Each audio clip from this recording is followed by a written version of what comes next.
এখনো পর্যন্ত বৃষ্টি থামার কোনো লক্ষণ দেখছি না, ঝমঝম করে পড়েই যাচ্ছে। এমন দিনে তো খিচুড়ি, পোলাও, বিরিয়ানি এসবের জন্য মন আনচান করবেই। তো আজকে আমি হাজির হলাম পোলাও নিয়ে। পোলাওয়ের সাথে আমি নিয়ে নিয়েছি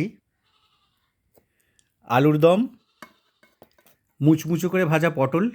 দেখতে পাচ্ছেন বাইরেটা একদম সবুজ কিন্তু ভিতরটা একদম মুচমুচে। খেলেই বুঝতে পারবেন এর কি স্বাদ। আর নিয়েছি আমার গাছের সাদা বেগুন ভাজা। আমি সাধারণত পোলাওয়ের সঙ্গে কুরমাটা খেতেই পছন্দ করি, কিন্তু মা বলল থাক, আজ আর মিষ্টি মিষ্টি কুরমা করবো না, আজকে একটু টকটকে লাল রঙের ঝাল ঝাল চিকেন কষা করি। সেই জন্য চিকেন কষা বানিয়ে নিয়েছি। সাথে আছে পোলাও, সেই সাথে চিকেন কষা। আর যেটা না থাকলেই পাঁপড় ভাজা।